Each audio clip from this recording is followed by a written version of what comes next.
Greetings, listeners in Listenerland. Welcome to St. Louis in Tune with Arnold Stricker and Mark Langston, where we size up current and historic events involving people, places, and things in areas such as the arts, crime, education, employment, faith, finance, food, government, health, history, housing, humor, justice, and sports.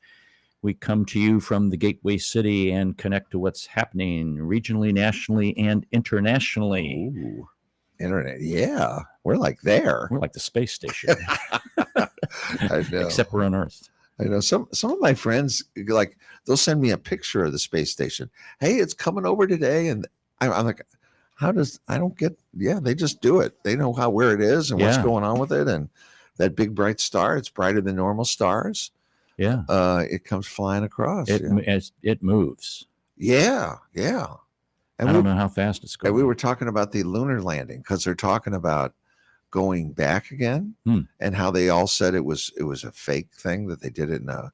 Do you remember that? I do. When the Apollo mission landed on the moon. Yeah. One of the arguments was that you couldn't see any stars in the background. We were just talking about that. Well, the cameras were like from 1969. What do they expect? That was one. The exposure time was one big thing, and the other, which I didn't realize, who knew, they did it during the daytime. Right. So it was a date. They weren't at the dark side of the moon. Right. So you couldn't see the stars anyway. Right. Correct.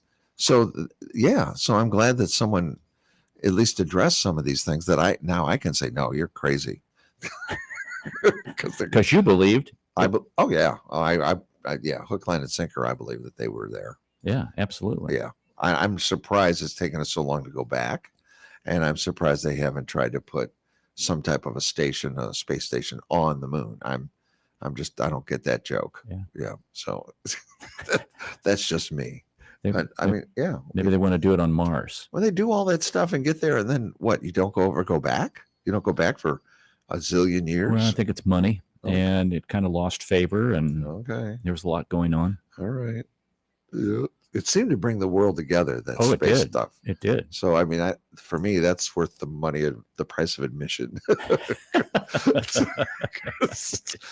What, you're going to bring us all together? Oh, no, cut it out. Really? Well, something that will bring the world together is our return to civility. Oh, it's about time. Make double-sided copies. Save a few trees, save a few bucks. The next time you make copies for a meeting or presentation, even if you have to do it, you could PDF it to people or just put it on the share screen. Many copiers make this task as easy as the press of a button, and then some make it as difficult as possible. You turn the paper the wrong way, and then it duplicates, prints on the same side, or it's printing upside down. Or my HP printer at home, I don't know what it is. Honest to goodness, I have had to, and I'm not a violent person, but I have had to calm down and do Zen. Is that what it's called? Have you had to pick it up off the lawn? Oh, I've wanted to take it out and just I've got a baseball bat that's been signed by a couple of baseball guys. I go, oh, this would be great. Oh, a 20-pound sledge would be better. Oh, I have so many times, Arnold, wanted to take, it's like, I'm first of all, I'm rushed. I got to get somewhere. I've got to get this thing printed. And then it goes, well, we need to do our monthly maintenance. Yeah. You're low on toner. Right. You'll have to go get some toner before we print anything else. Now you're telling me? What are you? You couldn't have told me that after the last print. Like, next time you're going to be in trouble. Yeah, so then you put the toner in and it goes, oh, you have to replace the drum too. Oh my God. Oh, so a sledgehammer, you say, huh? Sledgehammer works really well. 20-pound sledge. Oh my goodness. It's a very great stress reliever. And then my Wi-Fi connection doesn't work. So they have to go, all right, I'll plug it in. And then, so now I finally figured out a way around it, folks. Here's my trick. Mine will take an e-print.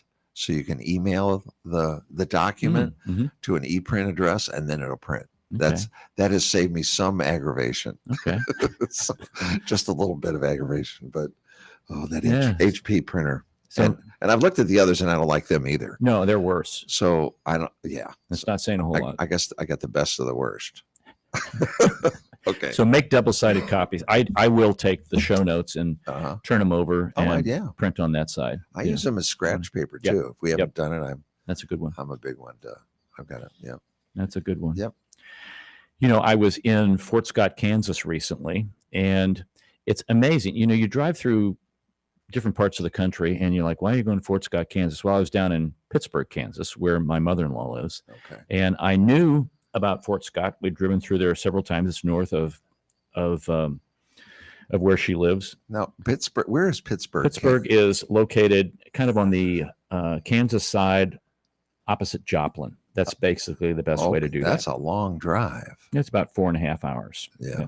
That's a long drive. It's long to Springfield. Yes, 3 hours. It's longer to. Do you go through Springfield? Yes. And then shoot over to Joplin? We almost go to Joplin. We just go 49 up north a little ways, and then kind of cut over on some. It's an interesting area. Is there much there? I have a lot of farmland. Okay. A lot of farmland. Yeah. But there's also it's a place that has some great history. Fort Scott there's a fort there. There used to be, All right. cavalry fort there from the military. That's neat. But it's also the home of Gordon Parks.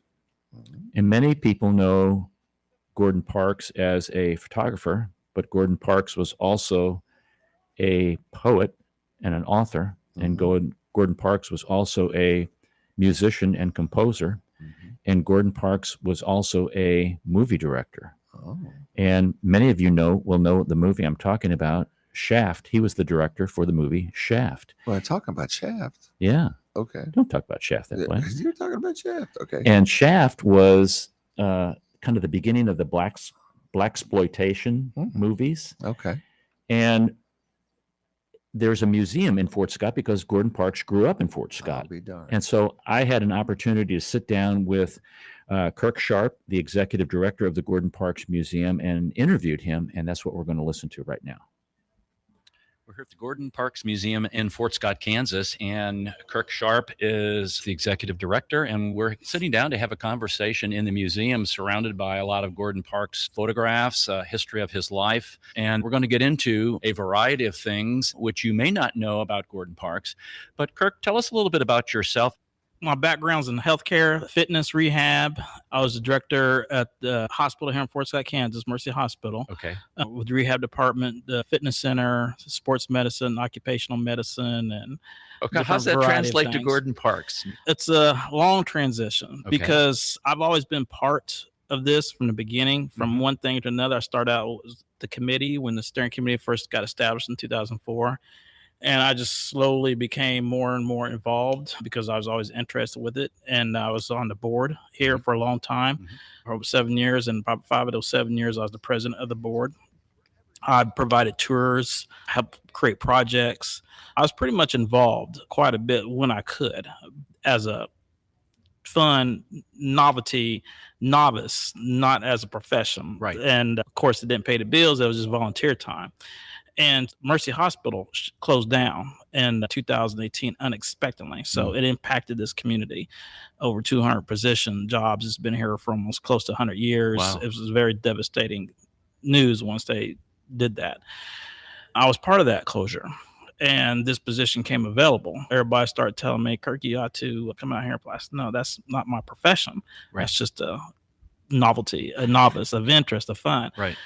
But the more I start getting more and more people unexpectedly telling me I should apply, everybody thought I do good at it. Of course, again, going back, this is not my profession, but just eventually, long story short, I went ahead and did it on the leap of faith. And I'm still learning every day. Right. But even with my occupation job, I was still learning. So I don't think anybody, no matter what they do, can get to the level that they stop learning and think they got it. Because once you think you got it, you're going to get it. I like that. You got to keep learning and keep moving. So adjustment. So that's how I got started here. So were you raised in the area here? I'm from Fort Scott. Yes. Okay, so you grew up knowing his name and knowing the impact he had on his Yes, and that the impact the and community no. had on him. Yes Okay. and no. Okay. When I grew up in our generation, no one knew about Gordon Parks, unfortunately. And I grew up 70s, 80s. I'd say even to the late 90s, not really a lot of people knew.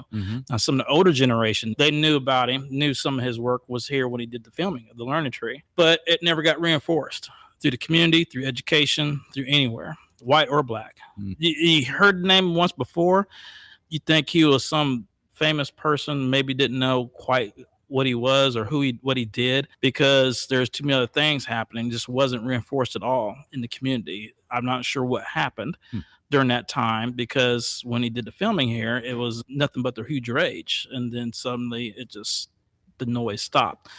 But I really didn't know his impact until I had a conversation with my mother when I was in college. And she was trying to tell me there's a film here. And I said, I cannot believe there's a film here, a major film, and no one really knows about it. At least I don't know about it. My friends don't know about it. And she said, well, a lot of it was because of the racism and discrimination and just plain hating on it. And so it just still didn't really set in because I didn't see it nowhere else. I couldn't smell it, feel it, touch it, taste it. I was at a friend's house. We were flipping through some channels, and I kept across this one film. I said, hey, that looks like the house across the street. And then it dawned on me. And then, of course, we confirmed it with my mom. And she said, yes, that's a learn tree, because we looked at TV Guide. And so the next day I went to the library because the video store did not have it.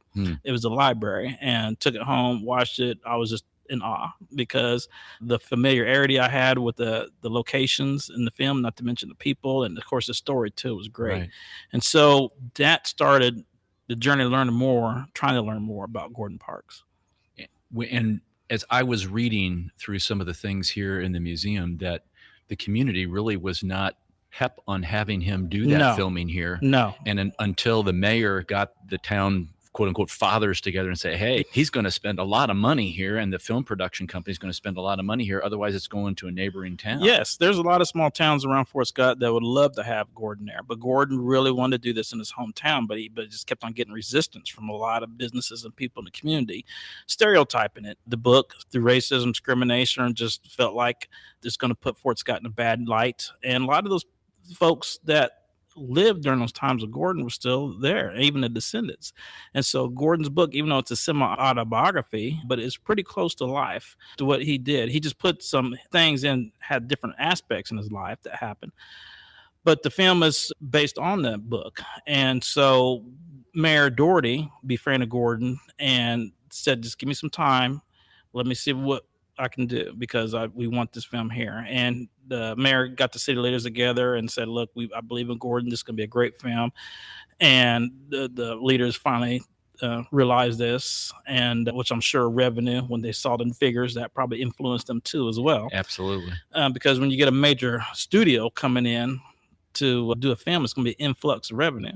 They wrapped their arms around Gordon. They created, which I think is incredible, a Gordon Parks Day in 1968, and honor and tribute to Gordon Parks. And this is right in a pivotal time during the Civil Rights Movement, and a day in honor of a black man. And here in Fort Scott, Kansas, during 1968, Governor Docking was here too as well, Kansas, and declared that day movie making day in honor of Gordon Parks. So city leaders were here, the Warner Brothers executives were here, cast and crew was here, and so that was their opportunity to inform the community and everybody involved of what's going to take place during the filming. The plot scenes, the locations, the cast and crew had opportunity to talk about their character. And from my understanding, all the cast and crew felt really welcome in the community. And there's a lot of buzz went around. Obviously, there's going to be a lot of buzz when you got a filming take place. And it was an open set, which is pretty much unheard of these days. Yeah. There's hundreds of people in the community that were extras in the film.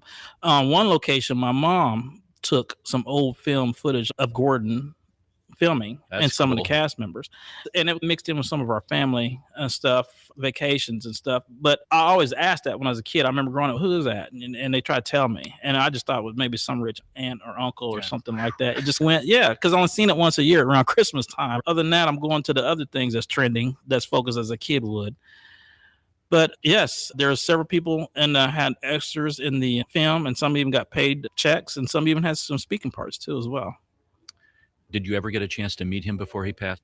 It was very informal when he first came in 2004. When I very first started part of it, I didn't feel like I needed to be front and center. There's so many people going up to him. But when he came down to the Liberty Theater, I was inside the theater. I was outside of it a little bit when he got out of his limousine. I just remember his eyes. It just seems like they look like glow like diamonds. And he had such a wonderful smile.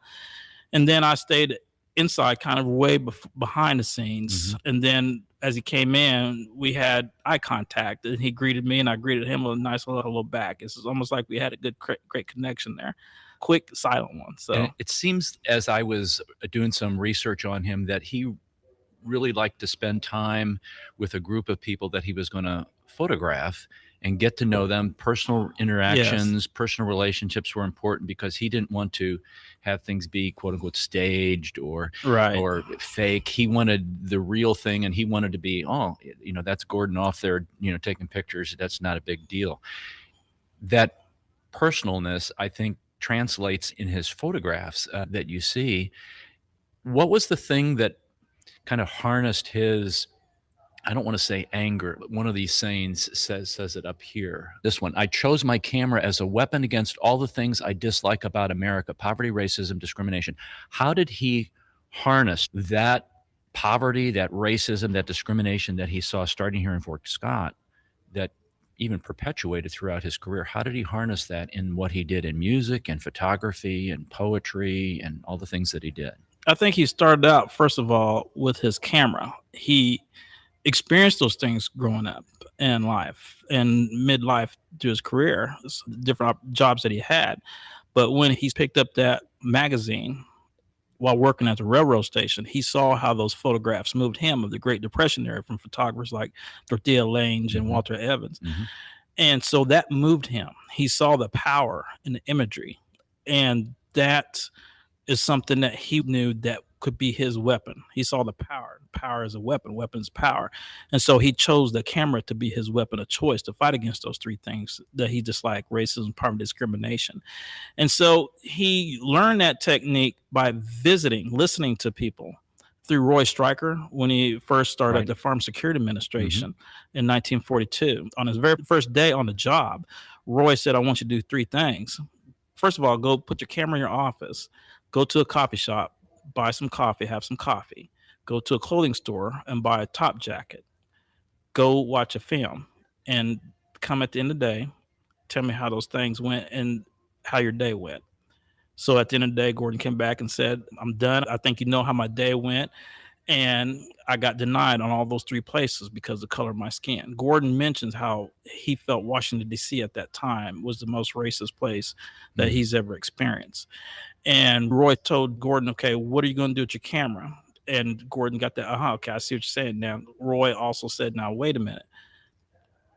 Don't just go ahead and take a photo of a bigot and put on the headlines bigots, because bigots have a way of making themselves look better than anybody else, but show the impact and the justice of them. And he advised Gordon to visit with older Black people in the community to get some insight and listen to them. And that's where Gordon learned that technique to take time. And so on that very first night, the same night, he met Ella Watson, which term is charwoman, but basic terms is a cleaning lady or custodial janitor, working late in one of the federal buildings that he worked at. And he talked to her, visited with her, listened to her story, which Gordon felt like it was a tragic story, that she described lynchings in her family with her husband, her son. Her daughter died, and she's left to take care of children on salary that she can barely live to afford on. And Gordon said, can I take your picture? And I'd like to take your picture in front of that American flag with a broom in one hand and a mop in the other.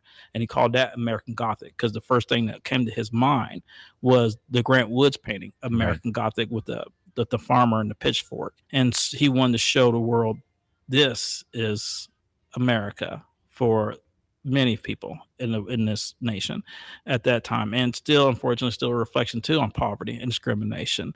And that photo was powerful. And he felt like he started learning more of that technique of what he wanted to do. Now, some of the times when he would go on assignments, there'd be days before he'd get out his camera, because he made those great connections. He is being invited into their lives, not the other way around. He's not forcing. He's getting an opportunity to be invited into their lives. And he was done that, was very respectful. And a lot of his imagery that you can see is very intimate, but it's still tasteful. He just able to capture some of the critical moments that all of us do have, whether they have something on their mind, something serious, some laughter, some joy, some sadness. And he also took photos of beauty too, as well. He never took pleasure in taking the photos of racism, discrimination, poverty. It just felt like something that he just needed to be done, but he enjoyed creating beautiful things too, as well. He started his big break in fashion photography, and especially with Life magazine too, as well. And some photos, I think he had the concept So he did take some time to stage in some of those aspects Okay. because he wanted to create the right lighting, but he had the concept right away. So it's not like he took days to figure out. I Right. think he knew what he wanted to do at the moment allowed for him to do that too as well.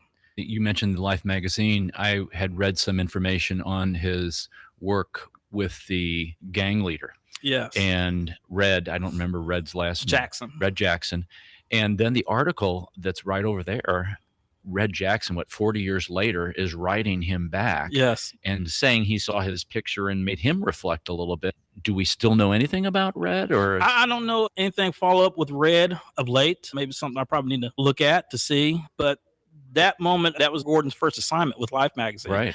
And he did that to create and pitch the idea to the editor to get his foot into the door to do a story on Harlem gang leaders, and not to encourage gangs, but to discourage African American youth to be in gangs. So Gordon was right there through everything. And it took some time to get them to trust. Obviously, everybody thought he was crazy from the police, even the gang members, like, you must be nuts. Why would we have you come take photographs of us hanging around? But Gordon's technique, he made them feel at ease and he earned their trust. And so he was there with everything, with the gang fights, with the funerals, the deaths, the other side that a lot of people would not know, that's featured in the Life magazine essay with Red Jackson at home with his parent, with his mother, with his family. Jackson had a conflict going, knowing that's not the future of life. And I think one of his most recognizable photo is probably Red Jackson after a fight. There was being chased from some other rival gang members. Of course, Gordon had to run too because they didn't know who he was. He was there. So his life was in danger along with the other assignments he was on. And one of the photos that Red Jackson's reflecting out, looking out the window, it's a powerful photo because you can see possibly the conflict that's going through Red's mind at that time. Is for a lot of interpretation with that too. Seeing who's out there, seeing what the next move is. Do I want to continue with this life? And those type of things. And Red Jackson's assignment is when some of the gang members asked Gordon, are you ever going to take a photo of us? And Gordon just simply replied, said, yeah, I will when I think it's the right moment. Yeah. And so that holds very much light in Gordon's techniques. And when he was with us on assignment with Muhammad Ali, he was at the fight. I think it was the fight he lost against Frazier. And of course, the Ali's camp would not allow anybody into the locker room after the fight, except for Gordon Parks. And so they allowed Gordon Parks to come in. Ali's on the training table, sitting down, get a treatment. And Gordon just sitting there quietly. And Ali just starts to say, I suppose you want to take a photo of my pretty face to see what I look like, show the world what I look like after I lost the fight. And Gordon quickly said, Ali, there's nothing more I'd rather do than take a photo of you right now, but I just ran out of film. And that wasn't the image that he wanted to display at the moment. I think the whole world probably saw that. But he didn't felt like that was the right thing. And that shows the sign of respect that he has for all the people that he took photos of, not just go to him, just taking 100 million photos in a second or a day of different aspects, but show the photo that helps tell the story. And that's photojournalism. It reminds me the subject matter is so much more important than the photographer. Yes. And in a lot of cases, the photographer would take that chance for their own ego. Yes, you're right. Not for the subject matter. And so that's the importance of Gordon's work and how he harnessed that. When I think about the ups and downs that he had, dropping out of school here, getting sent to his sister and brother-in-laws up in Minnesota, and then being in and out of school there, and then working as a porter, and then playing basketball up there and playing pro ball, and getting a job that he really didn't get his formal education completed. No. But he really had an education. And I think of when I read his poetry, or that he's a piano player and played with a group in New York City. And I see a CD over here where Wynton Marsalis and he are guest artists on this particular CD. It's amazing that he just kept on going through what he was going through. And yes, and he just flourished. Yeah. And that's one of the messages that we really want to send home to everybody, and especially the younger generation, that the perseverance to keep moving forward, the obstacles that Gordon had in his life were incredible. Yes. The barriers that he had to accomplish Yes. to achieve what he achieved. And I think Gordon's quote is saying the bigger the challenge or the harder the door, the harder the knock. Mm-hmm. And that's a great metaphor for people to learn, no matter what age you are and what generation you are, to keep moving, keep finding a way to get over that wall, get over that obstacle, and don't let that first letdown be the overall one. Don't let that first no or that first negative response. Because we continue to find ways to keep moving, being creative. And Gordon is the essence, being perseverant and challenging. And just he did that with no resources, no support like That's there right. is today. There was none. He was the first in a lot of different areas and categories and fields. And it's amazing. It's incredible. He could have stopped at any time. He could have stopped when he just was in the streets, Right. starving, but he kept moving. He Right. kept going and he kept going. And that, I think that's his substantial hunger to drive, to keep doing better, to keep moving. And I think that goes back to a lot of his family upbringing through his mother and father to make sure that he keeps moving forward. We've been listening to an interview with Kirk Sharp. He's the executive director at the Gordon Parks Museum, and I had previously, a couple of weeks ago, had spent some time with Kirk. And we're going to take a break, and we'll catch the remainder of that interview, and we'll talk a little bit more about Gordon Parks and the Gordon Parks Museum in Fort Scott, Kansas. This is Arnold Stricker with Mark Langston of St. Louis in Tune. We'll be right back.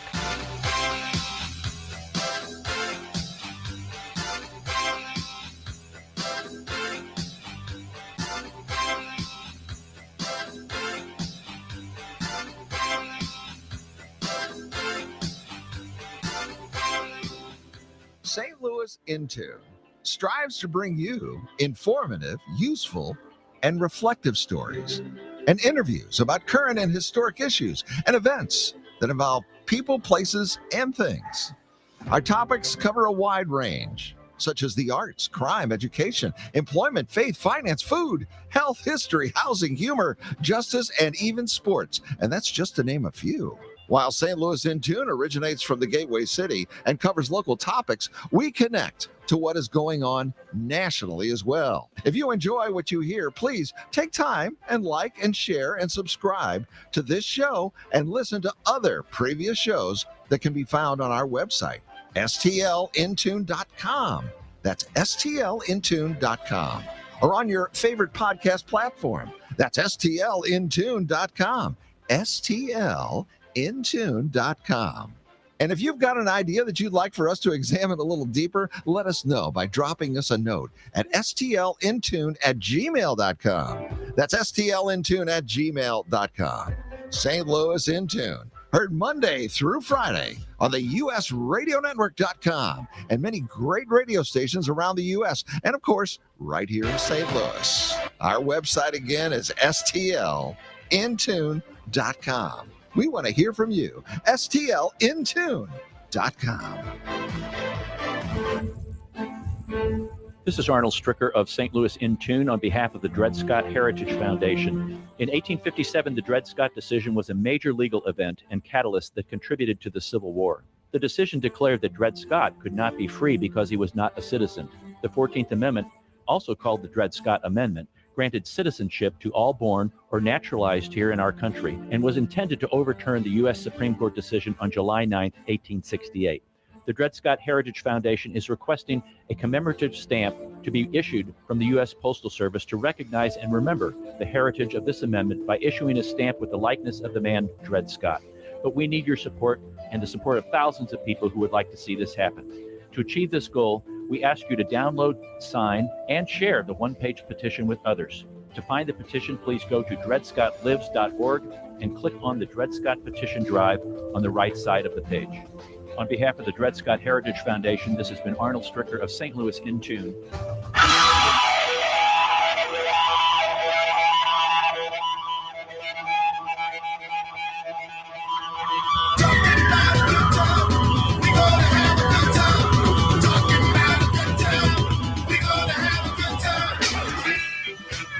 Welcome back to St. Louis in Tune. This is Arnold Stricker with Mark Langston. We are in the middle of an interview with Kirk Sharp, Executive Director at the Gordon Parks Museum. And they actually have an annual celebration, and we'll talk about that after the remainder of this interview. This is with Kirk Sharp, Executive Director at the Gordon Parks Museum. I know he's self-taught on piano, and he's written some concertos. Uh-huh. He's written a variety of music things.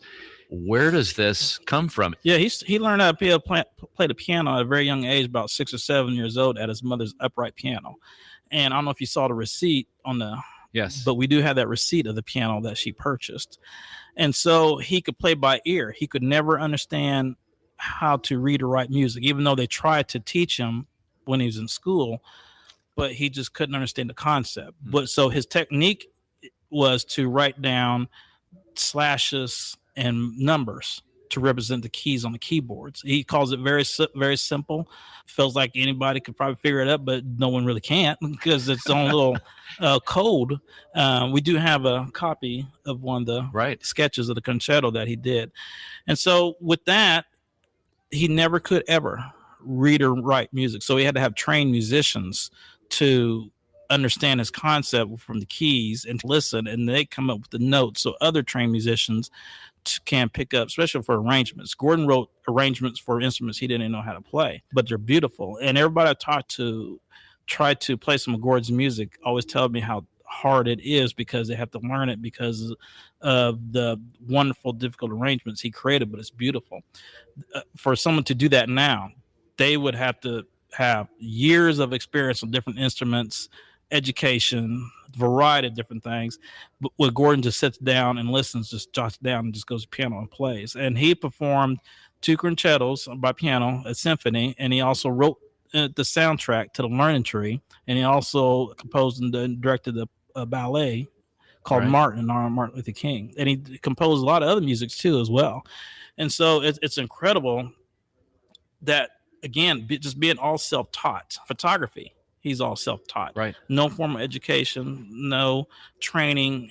But I think Gordon was a great historian, past photographers. He would learn that way, I believe, from that concept, because some of his imagery he would re-image or do a different rendition of to learn how they did it, such as that one of Langston Hughes up top. I don't know if you can see that with the hand in the window. Yes.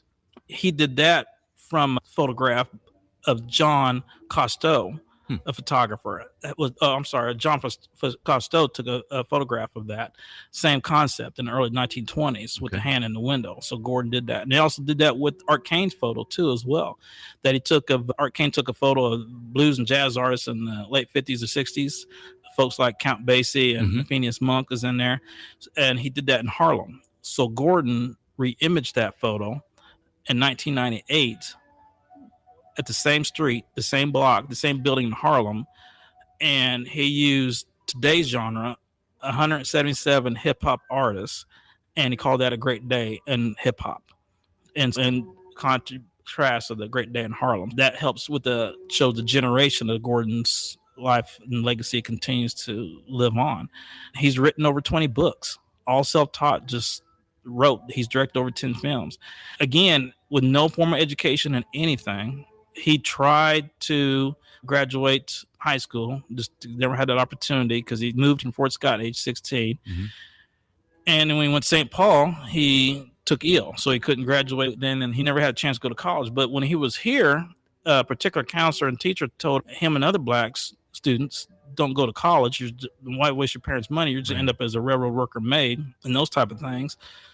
When Gordon received his 30th honorary doctor's degree, he said he wished that teacher and counselor was right there. He'd have gave her the award.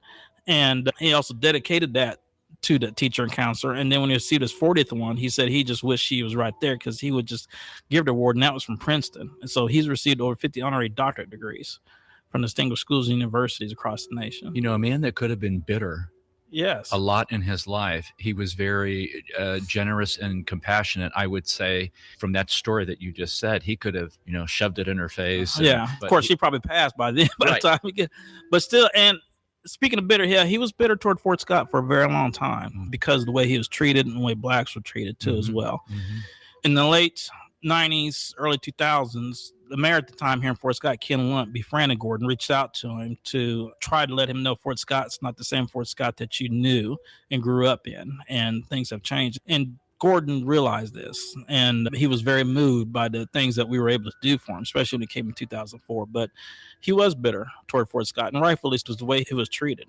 Was that the impetus for what we are sitting in today, back there in the early 2000s, getting this particular museum put together? Yes, it was always in discussion in the starting, I think, in the late 90s to 2000s on trying to do something. And then all of a sudden it just happened. And Ken Lunt was a big part of that too, as well. I'm not going to ask you your favorite photograph. Please don't, because I get asked that all the time. What's the favorite portion or story that you have of Gordon Parks that resonates with you personally? I think his drive to not give up, to keep moving forward, and his creativity. And he evolved his creativity. He started out with photography. He started out with music, or music was probably before photography, and poetry. He's done everything there is to do creatively. And he tells a story one time he was helping his father on the farm out in the fields, and he saw some birds fly up, and music came to his mind quickly. And he got off the tractor, went to the house, start playing. And of course, wow, you know how that went off with the dad coming in the house. Get back in here. And his mom came to his defense and said, Andrew, just leave him alone. Gordon's going to be Gordon. He's going to be great. And so I think he was born, in my opinion, with that gift, that talent to express. I think he was born with the gift to do anything that he wanted to do. Yes. Because you noted earlier he was a professional basketball player, Right. and he talks about learning that skill here. Right. I think if he just wanted to be a dishwasher for all his life, I think he'd be the best dishwasher in America. I think Gordon had that drive. It was the key to that, to excel, to try to create the best thing he can do, no matter what it is. And I think that's something that we all can learn from. The most surprising thing about Gordon Parks' life that you never knew until you got this job? Everything. I'm trying to tell you, I'm in awe every day. There's just so much.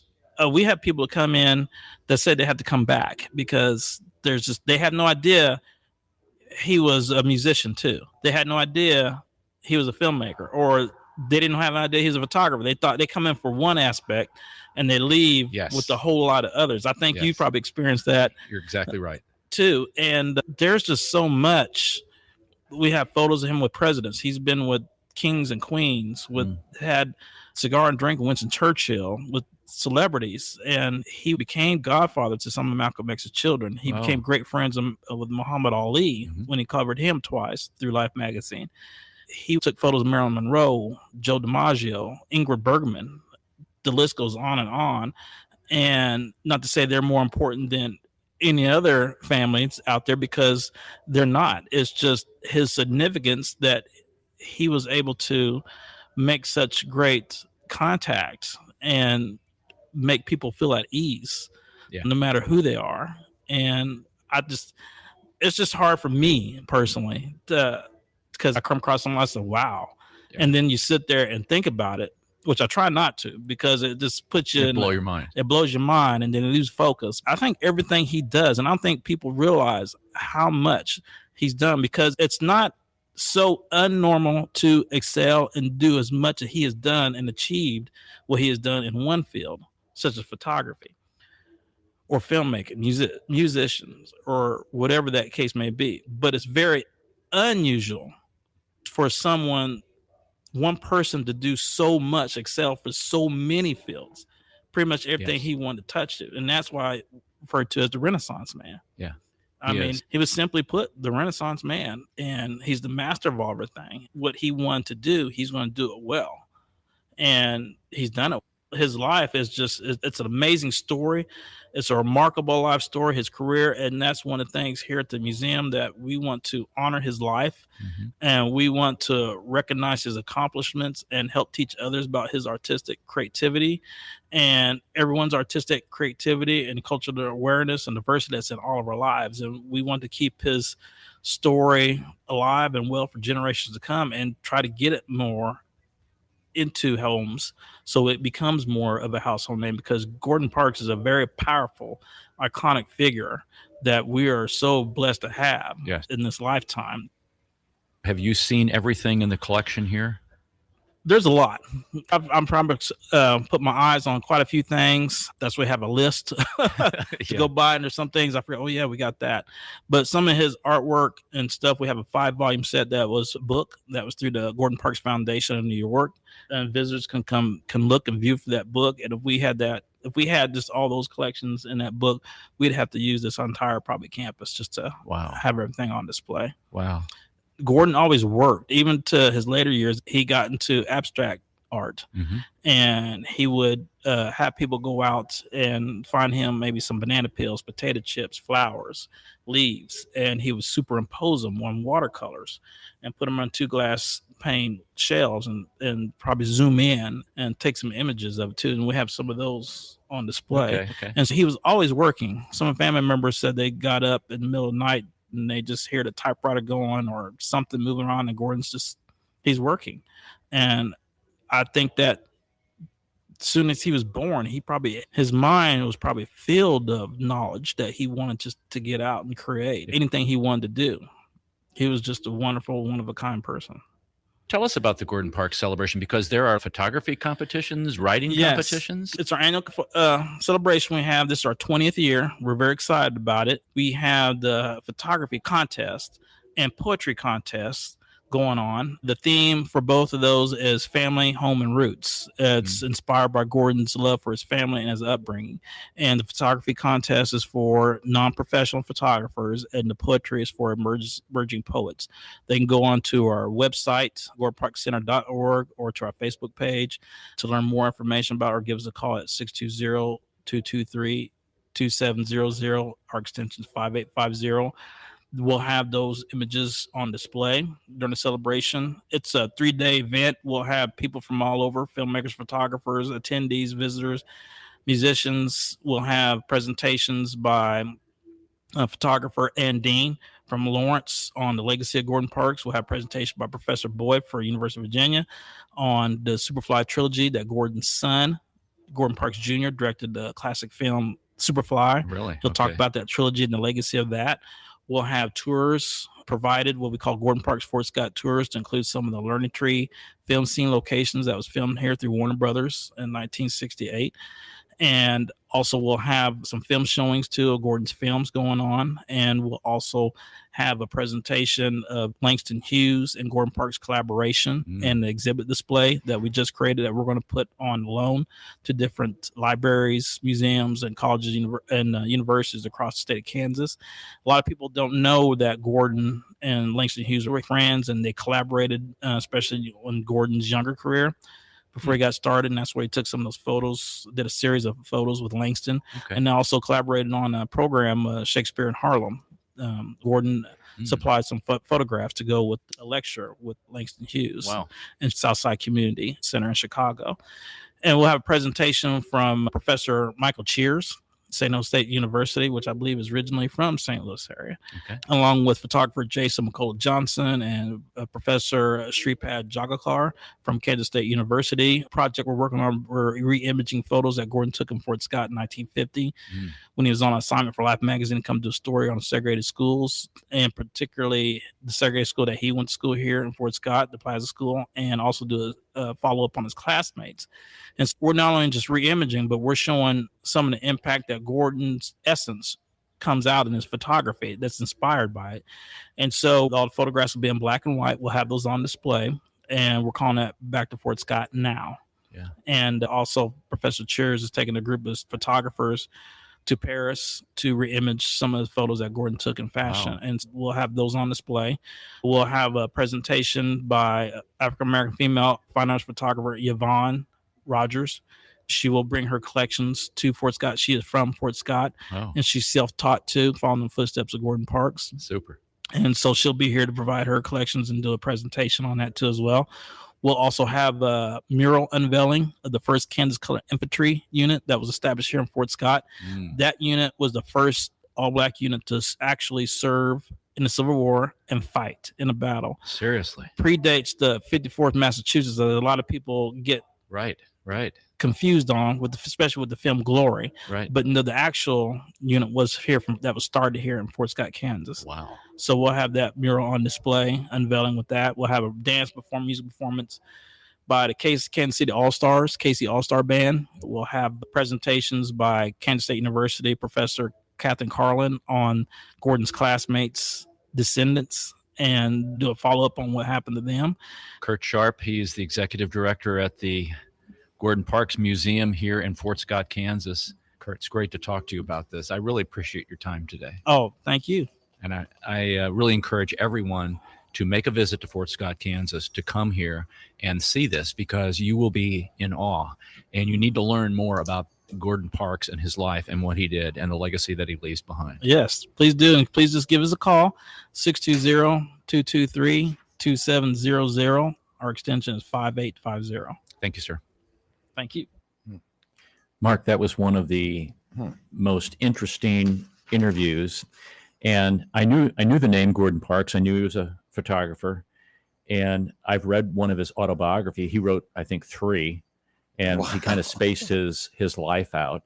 And just a brilliant author and a brilliant photographer. And the fact that he was a director of Shaft and that he was a musician and composer, he really was this Renaissance man. And I'm still in awe when I read his stuff. I just, right now, I just can't get enough of knowing about him. Wow. It's, I had no idea. Other than the movie, I had no clue. And in Fort Scott, Kansas, where is the museum? Is it in a college? Where it's at Fort Scott Community College. Oh, it's a community college. Right. Okay. And they host it's actually in kind of the fine arts building. There's a whole large area that's dedicated to the museum. And so all of these activities that he's talking about, like the band playing and showing the movies, there's an auditorium right across the hallway. It's a perfect venue for the museum. And it's a museum where they have his photographs up there. They have his artwork. They have a scene that's kind of similar to when he lived in New York, what it looked like. They have a lot of his memorabilia and things like that. So it's more of an understanding of how he grew up in Fort Scott and the conditions that he grew up in. He could have died just like some of his classmates died because of the racism at the time. Right. And then how he moved to Minnesota. He lived with his sister and the life that he went through there. And then he became a professional musician and a piano player. He played with bands and they traveled around, to the east, to New York City. He played professional basketball with the House of David, which was normally, the House of David as a baseball team. And they were in the Negro League. Right. Oh, and, wow. Yeah. Okay. And so he was the only black on a all Jewish team and as a pro player.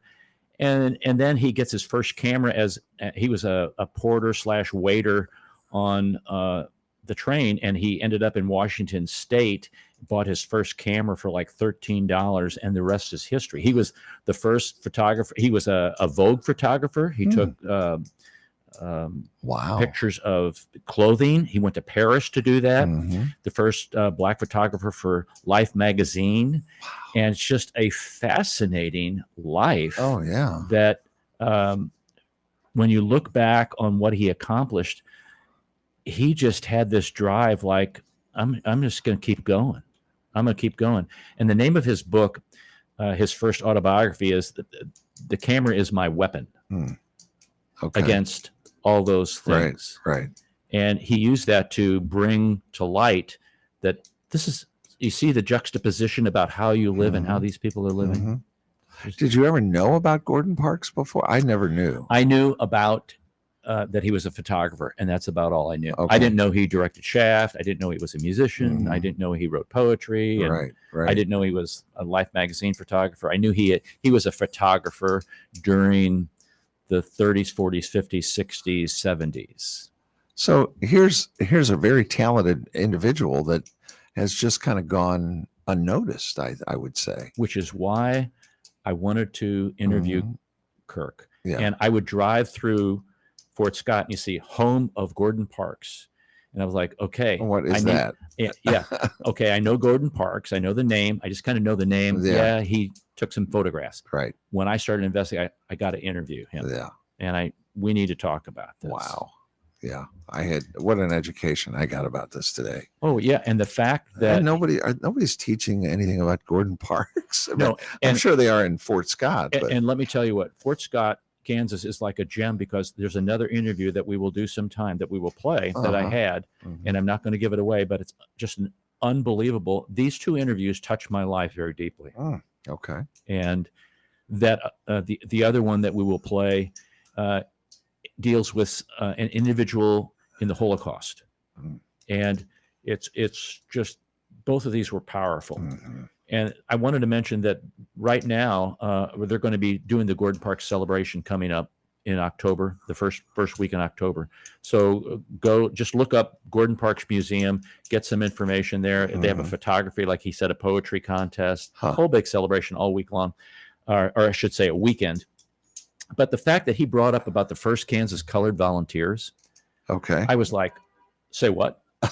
And folks, you got to understand this, that we all know about the 54th Right. out of Massachusetts because of the movie Glory. But Right. listen to this. I'm going to read this from something from history.com, from American History Central, and from, where's this third part from?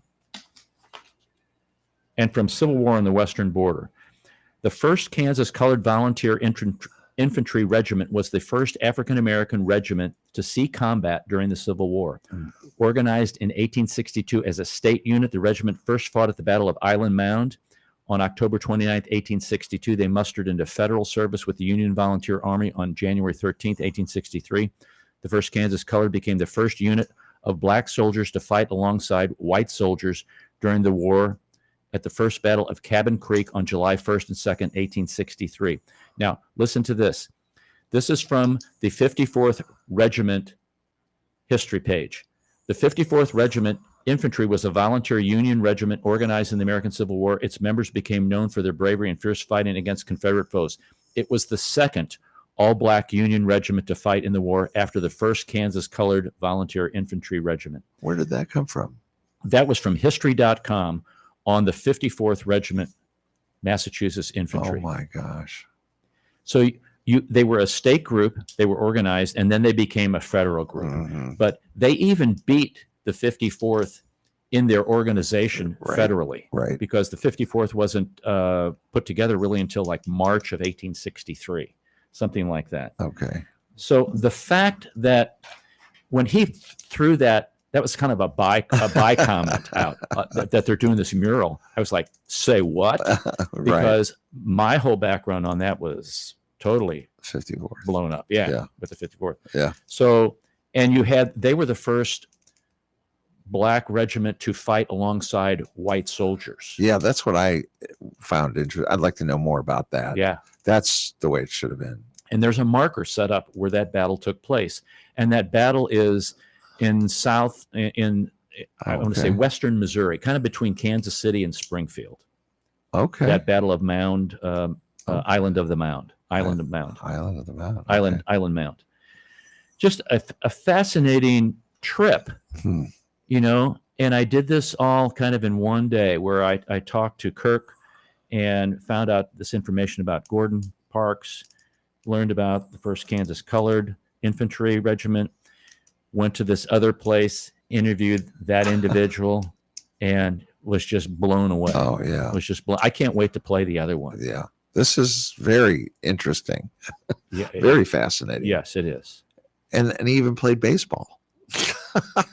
Yeah, he was something else. He was something else. How did he find time to? I mean, it sounds like he did a lot of things. And I like the part about the degrees that he was able to get. He had 50 honorary doctorate degrees. That's amazing. Well, and he never graduated from high school. I know it. It's crazy. He was sick when he went to visit his sister in Minnesota. He went to school several times. He tried to go. He was very sick. He ended up dropping out of school. Mm. And, this is a life where I don't want to say we all, because I don't want to put myself in with other people in this, that everybody has different circumstances in their life where they come to a fork in the road Mhm. or several forks in a road, Mhm. and you take one, and maybe by chance it was the right fork, and maybe by luck, or maybe by intuition, or maybe by the grace of God. Mhm. Or if you took one of the other ones, you may not be alive. Right. You may be working some menial job. You may be bitter. And he said, this is from his autobiography, a lot of his whole attitude was based upon how his mother raised him. He said, whenever I was in a situation, my mother's voice would come ringing back into my ears. Mhm. And I knew not to go down that particular road because at the end of it, my words, was death. Right. Whether he physically died or not, it was a dead end for him. Wow. And so they had multiple children too. He was the youngest of, I want to say 8 or 10, maybe. Wow. I'm guessing. Yeah. Trying to remember. Yeah. Back then they had a lot of kids. Had a lot of kids, and his father was a farmer and farmed and did a lot of menial things just to make ends meet. And Not a lot of. but they had a lot of fun. They'd swim out in the creek / river stream. Mhm. And The Learning Tree it's an autobiographical book and movie. Matter of fact, you can check the movie out. It's on. I'm sure it's on Netflix It's called The Learning or Tree. Amazon. It's Yeah. called The Learning Tree, Okay. and it's kind of an autobiographical reflection of his life growing up. Hmm. And several classmates, died at the hands of, Hmm. the town folk, and it was just a Hmm. horrible time. Yeah. And yet he made, he made The most of it. he made a lot of it Yeah. of himself. That's an inspirational story. It's very inspirational. Yeah. Wow. It's very inspirational. So, folks, I encourage you to get to Fort Scott, Kansas, Oh, yeah. and check that out. You can go up to Kansas City and down, or you can go down to Springfield and kind of up and over. And it's well worth the time. And when you're there, you need to visit another museum there, Mhm. and you'll have to listen to another show to find out what that is. Okay. How big is Fort? Fort Scott, I'm going to guess it's probably maybe 5,000. Oh, it's that small. Yeah, and for Kansas, that's pretty big. Okay. Okay. A All right. small town in Kansas is about 500 or less. Oh, wow. Okay. Didn't know that. And Oh. so let's see, Fort Scott, Kansas. I will tell you how big it is right now. Hmm. thought it- 7,500. Wow. Okay. And they've got the community college there where this is all Right. put together. That's Mhm. fantastic. Very interesting Oh, town. yeah. Yeah. Tremendous. You can go visit the fort while you're there. I love those kind of forts. Yeah. There's one in Missouri. I'm trying to think of the name of it. There's one down. Oh, it's in Ironton. Okay, because they had a battle down there. Yeah, there's one out there. Yeah, I can't. I'll remember Yeah, it I know later. what you're talking Yeah, about. visited that a couple of times. Right by the Tom Sauk Mountain, Mm-hmm. Mm-hmm. very close to the Mhm. highest point in Missouri. Highest Point, Missouri, Mhm. right? Yeah. Well, Okay. folks, if you missed any of this, check it out on stlintune.com, stlintune.com. I'm going to get this one posted. Maybe our comments will be there. Mhm. Maybe I just want to get the interview up and going because Right. it's just such great Fascinating. information and inspirational information. Fascinating. Interesting. Yes, it is. Very interesting. Yes, it is. Something I didn't know. See, what you don't know could fill a book. That's true. Okay. That's true. I know. Well, that's all for this hour. Thanks for listening. Don't forget, when the Martians invade, there's only one race, the human race, and every one of us have different characteristics and is uniquely valuable. St. Louis in Tune is a production of Motif Media Group and the U.S. Radio Network. For St. Louis in Tune, co-host Mark Langston, I'm Arnold Stricker. Remember to walk worthy and let your light shine.